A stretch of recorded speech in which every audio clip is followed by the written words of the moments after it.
Myanmar Focus Daily today is still speaking with the president and CEO of Leo Global Logistic Group as the company has recently entered Myanmar. We're discussing about how he deals with the challenges in doing business there.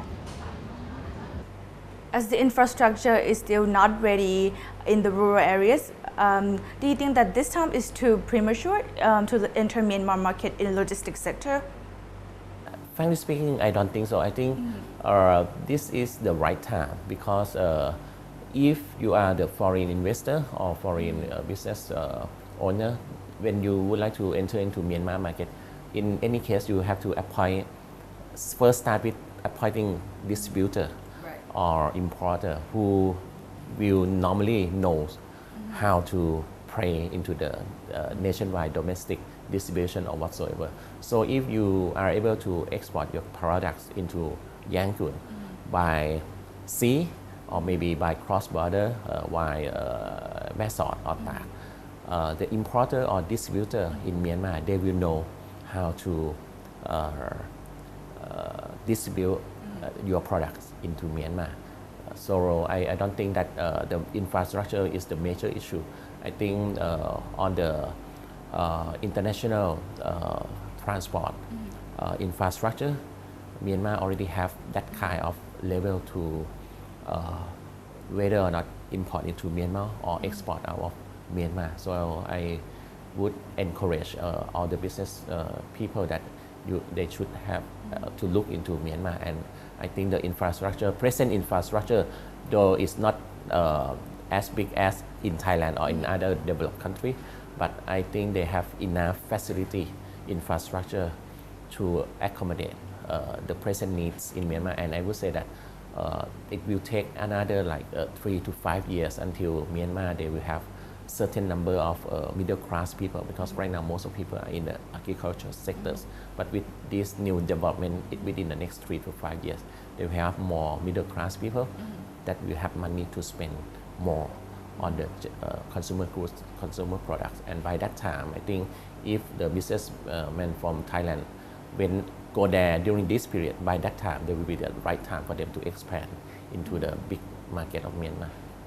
Yeah. Okay, infrastructure is not a problem, but what about the transaction, like money transaction or the legislations that now they already open their country, right? I think in the past, even in the past before they open their country, most of the importer or the trading company in Myanmar, they already find their way to escape from this regulation by opening a bank in Singapore and do the transaction out of the country. But now since the country has opened, I think it will be more easier. But one thing that I just known to myself is that at first when they open the country and they uplift all the regulation about the control consumer product, I think that maybe in the future the cross-border trade between Thailand and Myanmar will be reduced, and instead of going by truck, a lot of cargo will be moving by sea because it's more convenient. But I also learned from my partners in Myanmar that that's not the case.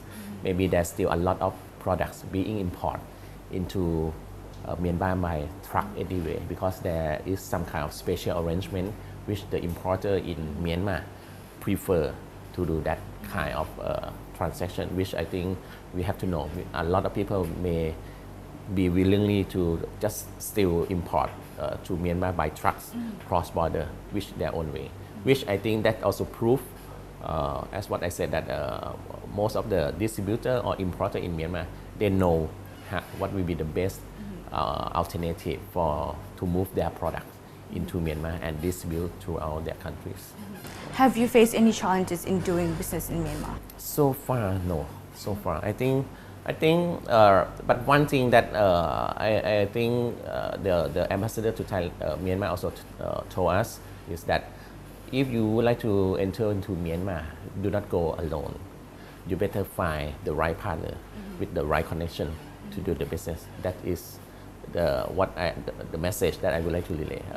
If you are not big enough to spend a lot of money, better go and find some Myanmar people, the right partner with right connection, and you can expand your business. But if you would like to go alone, I don't think so.